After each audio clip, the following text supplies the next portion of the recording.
The hospital director's voice boomed down the corridor like a gavel.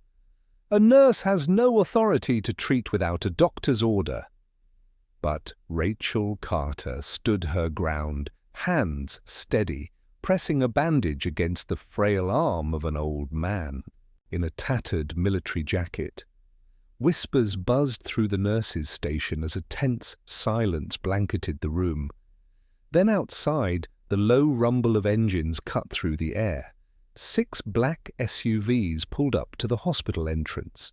Men in crisp marine dress uniforms stepped out, their faces stone-cold, their steps sharp and deliberate. Who was this old man Rachel had fought to save? And what kind of secret could summon an entire Marine unit to march through a hospital for? A nurse they'd never met.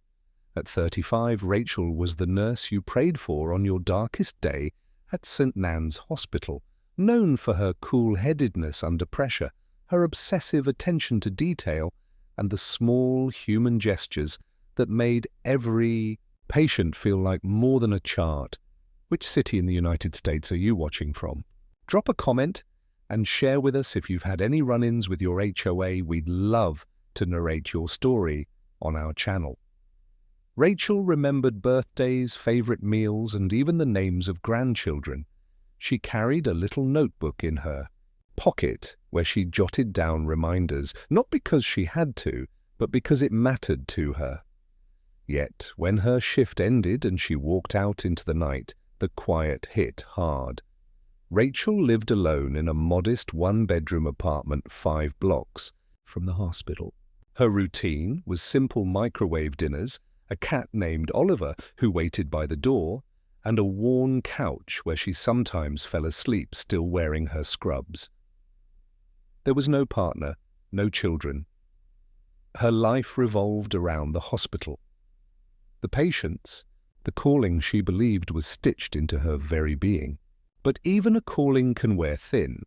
Nursing in America was a world of impossible choices. The staff was always stretched too thin, the hours too long, the demands too relentless. Rachel had worked 12-hour shifts that turned into 16, watching as one nurse called in, sick, another resigned, and the emergency room filled to bursting. She had held the hand of a sobbing teenager after a car accident, while behind her an elderly man waited hours to be seen. She had watched a mother collapse in grief after losing a baby, then had to walk into the next room smiling as if nothing had happened. The ethical dilemmas came daily.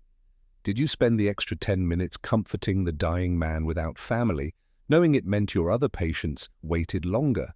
Did you fudge the inventory numbers to make sure the short-staffed night crew had enough supplies? Did you challenge a doctor's decision when you knew it risked making enemies on the floor? And woven into it all was the quiet heartbreak of realizing that sometimes even your best wasn't enough. Rachel often thought of her friend Monica, a nurse she'd met during a relief trip to New Orleans after Hurricane Katrina. Monica had told her once over coffee in the hospital cafeteria, "You can't save everybody, Ra, but you can look them in the eye. You can stand in that room with them and not run away." That idea stuck with Rachel during the chaos of CO-19 when she and her colleagues worked masked and exhausted through months of fear. She remembered standing at the bedside of a man gasping for breath, holding up an iPad so his family could say goodbye. She remembered slipping an encouraging note into a colleague's pocket before their shift. Rachel knew that nursing wasn't just about medicine, it was about witnessing standing in the middle of someone's storm, offering whatever shelter you could. But as the hospital tightened its rules focused on protocols, efficiency, and legal protection, Rachel began to feel the tension grow. It was no longer just about healing. It was about not making a mistake that could cost the hospital money or reputation. More and more nurses were treated like liabilities, and that shift broke something inside her. Still, Rachel kept going because every once in a while there was a moment, a thank you note from a patient, a small recovery, a hand squeezed in gratitude that reminded her why she had chosen this life. What Rachel didn't know was that all those small acts, all those years of quiet defiance were preparing her for the day. The man in the battered military jacket walked through the hospital doors and forced her to choose once and for all between the rules and her own healing hands. It was just past noon when Samuel Sam Brookie stumbled through the sliding glass doors of St. Anne's Hospital. Rachel Carter was finishing up charting vitals on a pediatric patient when she heard the commotion at the front desk. Her pen hovered mid-air as her head turned instinctively toward the sound. Sam's entrance didn't cause a stir at first, just a quiet shift in atmosphere, like the air tightening before a storm. He was a tall man once, though the years had pulled his shoulders forward and hollowed his cheeks. His military jacket faded olive green and fraying at the cuffs hung loosely over a frame that had known better days. His face was slick with sweat, his grey hair matted, and a slow, dark stain spread across his left sleeve. His eyes darted across the room wide and unfocused, as if the fluorescent lights and antiseptic smell had thrown him into another time. For a second, Rachel thought he might fall right there on the lobby floor. "Sir, I need you to stop right there." Nancy, the receptionist, raised a hand from behind the desk. She was good at her job, organized, no nonsense, but this wasn't part of her usual script. "Do you have insurance, sir?" "Identification. We need to check you in." Sam patted at his pockets clumsily, the fingers on his good hand shaking. A battered wallet fell to the floor. No insurance card appeared, no driver's license, only a tattered photo face down on the tile. Rachel felt the familiar pull in her chest. The tension between her heart and her training protocol said, "You waited. The ER didn't process patients without registration, without insurance status, without the basics. You didn't just bring someone back. Not anymore, not unless you wanted a note in your file or worse." But looking at Sam, Rachel saw something other than paperwork. She saw the trembling in his fingers, the way his breath came too fast, the yellowish pore of his skin. She saw the scar near his temple, the limp in his left leg. And she saw her father for a split second all over again. Not in the uniform, but in the weariness, the quiet desperation that people missed if they didn't care enough to look closer. "Nancy," Rachel called, walking forward before she could stop herself, get a wheelchair, and page Dr. Morrison. "Now, Rachel, he hasn't been processed," Nancy hissed, eyes wide. "He's crashing," Rachel said calmly. Already at Sam's side, one hand on his elbow, the other easing him into the nearest chair. "We don't need paperwork. We need an IV and antibiotics before that infection takes him out." Behind her, she could hear Linda at the nurse's station. "You're going to get written up again, Rachel."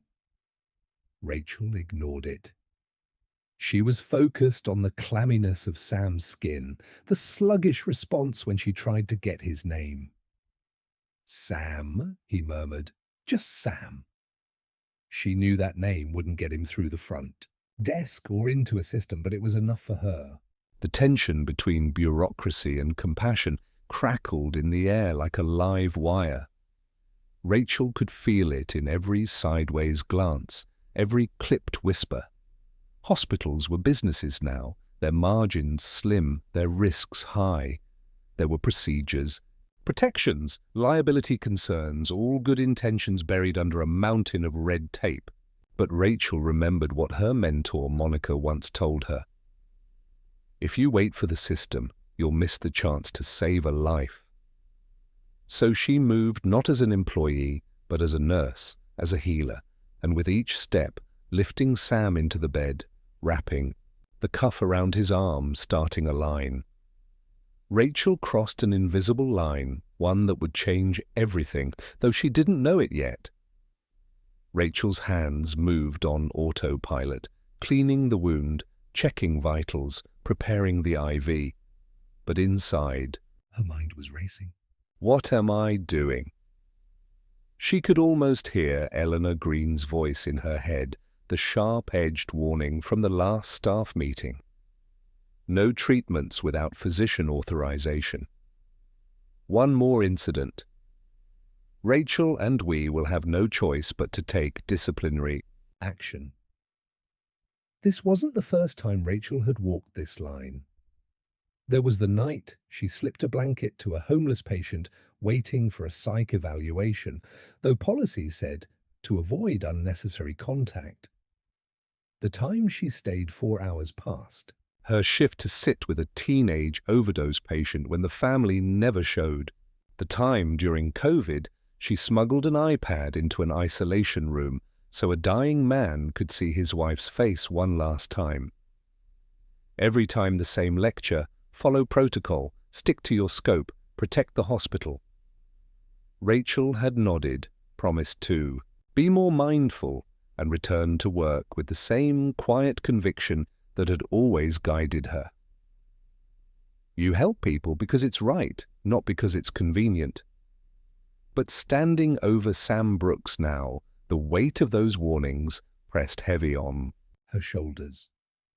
She thought of her father again, the man whose failing lungs had drawn her to nursing in the first place.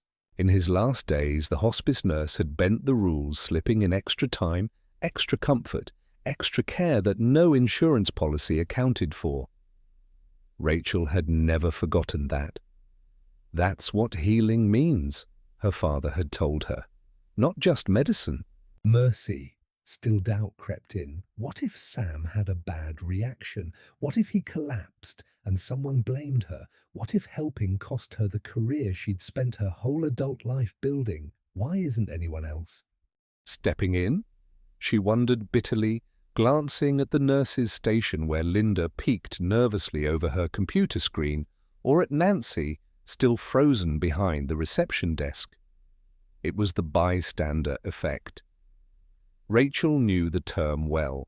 When responsibility is shared among many, no one feels compelled to act. People hesitate, unsure if they have the right, the authority, the protection to help, and so they wait watching while someone else suffers. Rachel understood why. The fear of punishment, of failure, of overstepping it was built into the culture. Especially in medicine, mistakes had consequences. Risk wasn't encouraged, it was avoided. But moral courage, she'd learned, wasn't the absence of fear. It was doing the right thing in spite of it.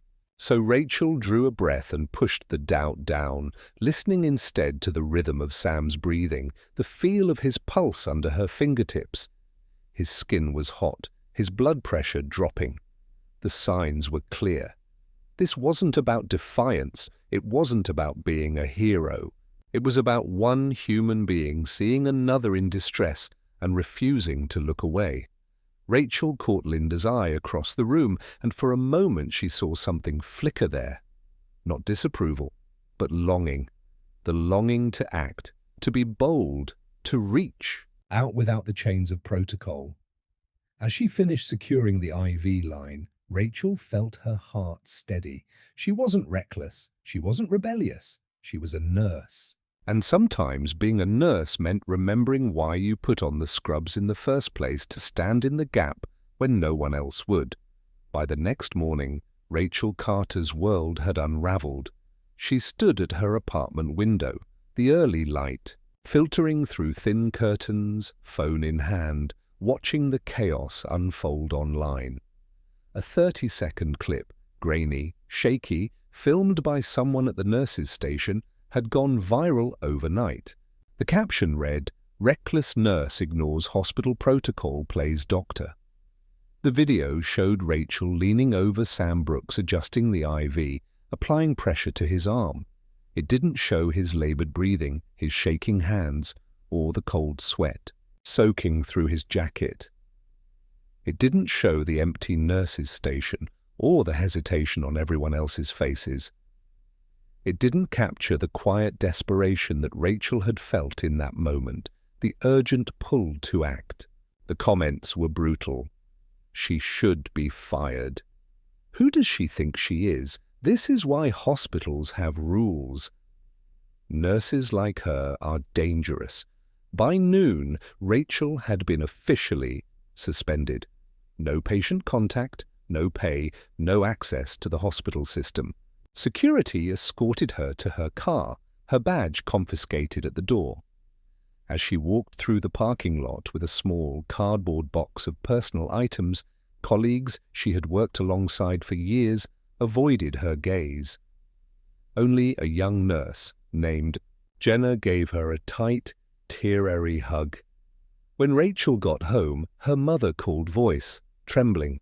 "Rachel, what happened? Honey, you can't keep doing this to yourself. You can't save the world." Rachel listened in silence, exhaustion pressing down like a weight. The media storm was just beginning.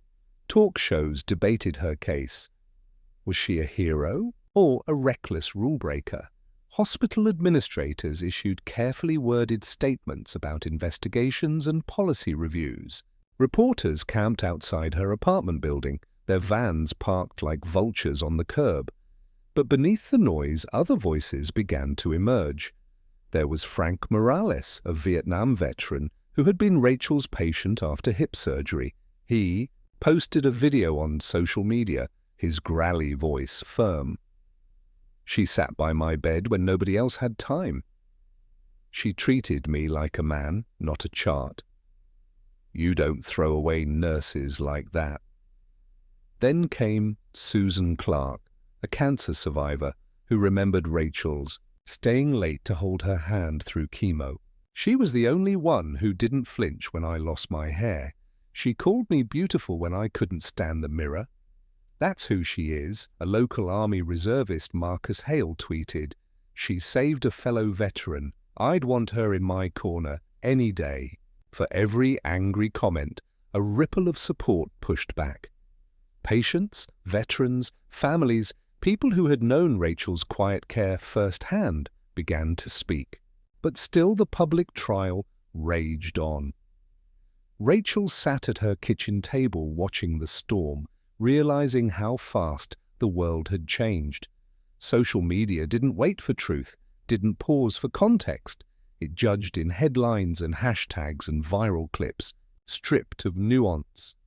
She thought about the price of compassion in a world obsessed with liability, about how quick people were to tear down what they didn't understand about the human cost of a culture where one moment, one decision could erase years of work. Yet, amid the noise, Rachel felt a flicker of something steadier than anger or fear. She wasn't alone, and though her job was gone for now, her purpose had not disappeared. The small, tarnished badge sat on Rachel's kitchen table, its dull silver edges catching the morning light. Rachel turned it over in her hand for the 100th time, fingers brushing across the faint engraving on the back. Whole Class 1968. No military. Branch, no unit number, just a name and a date. Her heart thudded as she typed the words into her laptop, hoping for a trace. Anything to explain why Sam Brooks, the frail veteran she'd treated, had pressed it into her palm just before security arrived. The screen loaded slowly, then froze. Rachel frowned, tapping the trackpad. The spinning wheel mocked her, and then with a sudden flicker, the screen went black. A chill prickled down her spine. She reached for her phone, intending to search. There instead, when it vibrated in her hand, a text popped up from an unknown number. "Do you know who you saved today?" Rachel's breath caught.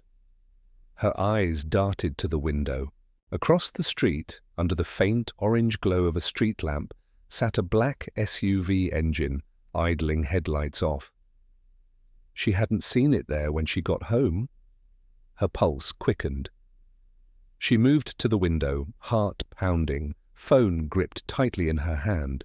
The SUV remained still as if watching Rachel's mind raced. What had she stumbled into? Sam, if that was even his real name, had seemed like any other neglected veteran when he staggered into the ER. But the badge, the military scars, the strange reaction when a news report about Afghanistan had flashed on the waiting room TV. It all clicked now in a way she hadn't wanted to admit. He was no ordinary patient. Frustration bubbled up inside her, mixing with fear and a sharp stab of anger. Why had no one told her? Why had Sam left her holding the pieces of this puzzle only to disappear behind a curtain of secrecy? Rachel slammed her laptop shut and paced the kitchen, thoughts spiraling. She had risked her job, her reputation, her future to help a stranger. And now she realized she had been pulled into something much larger. She gritted her teeth. She didn't like being used. For a moment, the old doubts returned. Maybe the hospital had been right. Maybe she should have followed the rules. Maybe none of this would have happened if she had just waited like everyone else. But no, deep down, Rachel knew that wasn't true. Her hands had moved on instinct, her heart on conviction. She had seen a man in need, not a headline, not a threat, not a case file. And if she had hesitated, he might have died on that hospital bed. Still, she couldn't deny the cold nod of fear forming in her stomach. Whoever was watching from that SUV, they knew who she was. They knew where she lived. Rachel sat down slowly, the badge still cradled in her palm. She realized this wasn't over, not by a long shot. The knock at the door came just before midnight. The hospital lobby was a scene Rachel Carter never thought she'd witness in her lifetime. 6 black SUVs lined the circular drive, their polished exteriors gleaming under the late afternoon sun. One by one, the door swung open, and men and women in full marine dress uniforms emerged, rows of gleaming metals across their chests, white gloves, polished shoes, striking the pavement in perfect cadence. At their front was Lieutenant Colonel Marcus Reed. His posture was ramrod straight, his face carved in the stone-hard calm of a man used to command. As they approached the sliding doors, the hospital fell into an unnatural silence. Phones emerged from pockets. Patients, nurses, doctors, and visitors lined the walls and balconies, whispering, watching, recording inside Eleanor Green. The hospital administrator adjusted her blazer with trembling fingers as she marched toward the entrance. She was flanked by 2 board members in the hospital's legal counsel. When the automatic doors parted, Reed stepped through, offering no greeting, no hesitation. He went straight to Elilana and stopped just short of arm's reach. Miss Green, his voice was smooth but ironclad. I need to speak with you regarding Nurse Rachel Carter. Elilana forced a thin smile. Lieutenant Colonel Reed, this is a private matter. You'll need to make an appointment. Reed raised an eyebrow, pulled a slim leather folder from under his arm, and flipped it open with military precision. Inside were documents stamped with government seals and a formal photograph. Sam Brooks, younger, sharper, and unmistakably the same man Rachel had treated. That private matter, Reed said, voice cutting through the room, involves Colonel Samuel Brooks, who, despite your hospital's refusal of care, survived because of one woman's actions. A collective gasp rippled through the crowd. Elilana's eyes darted nervously toward the cameras, now recording the staff, frozen in place, the patients holding their breath. We had no way of knowing, Eleanor murmured, voice faltering. You had one way, Reed shot back, his gaze unwavering. Her, he gestured toward the doors behind him. Rachel stepped forward, then flanked by 2 Marines, her face pale but resolute. Her colleagues parted, stunned into silence. Linda, who had once whispered warnings, lowered her head. Jenna, the young nurse, smiled tearfully. Reed's voice softened slightly. This nurse saved a man who has spent decades in service to this nation, gathering intelligence, protecting lives. Had she obeyed your rules, we would be burying him today, along with years of classified operations. Elilana's hands trembled as she reached for the folder. We didn't know. No, Reed replied quietly, but she didn't need to. Rachel met Eleanor's gaze, her heart pounding, but her chin lifted. For the first time in weeks, she felt the weight on her shoulders lift. Not because the cameras were rolling, but because in the quiet, the truth had finally been spoken. The Marines stepped back. The crowd parted, and Rachel walked through the hospital she had once called home, no longer the nurse under suspension, but the nurse who chose humanity over protocol. The following Monday, Rachel Carter stood once again in the hospital lobby, this time without security guards at her side. Eleanor Green faced her at the front desk. The hospital board lined up behind her like a jury no longer in session. Eleanor cleared her throat, holding out a crisp letter with the hospital's letterhead, Nurse Carter. She said, her voice tight, but measured on behalf of St. Anne's Hospital. We would like to offer our formal apology. Your suspension has been lifted with full reinstatement, back pay, and our deepest gratitude. Rachel accepted the letter, her hands steady, her eyes searching Eleanor's face. There was a flicker of something there, not just formality, but humility, maybe even respect. The impact rippled quickly across the hospital in the break room, where Rachel once overheard whispers about her troublemaking. Nurses now leaned in to listen to her advice. Jenna, the young nurse, began keeping a small notebook of patient details just like Rachel's.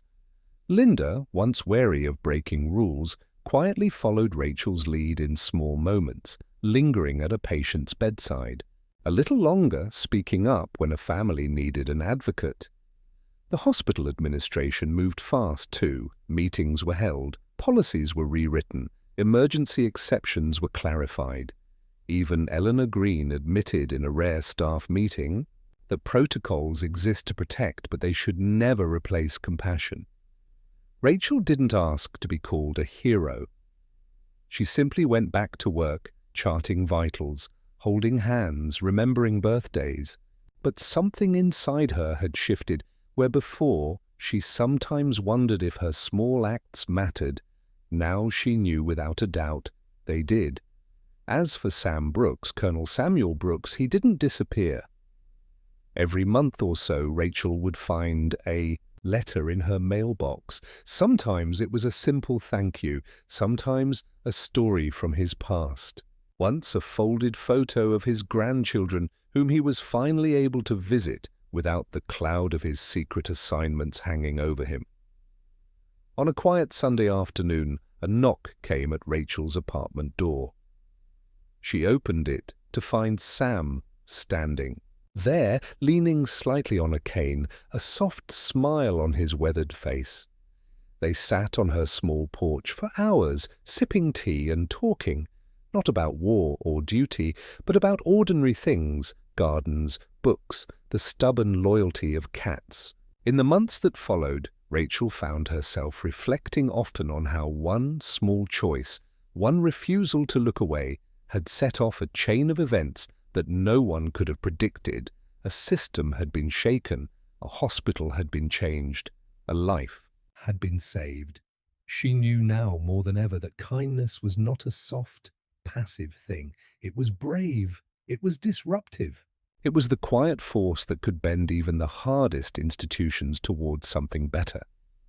And sometimes it only took a nurse with healing hands to remind the world what healing really meant. In the end, Rachel Carter's story is not just about one nurse or one veteran. It's about a truth we too often forget.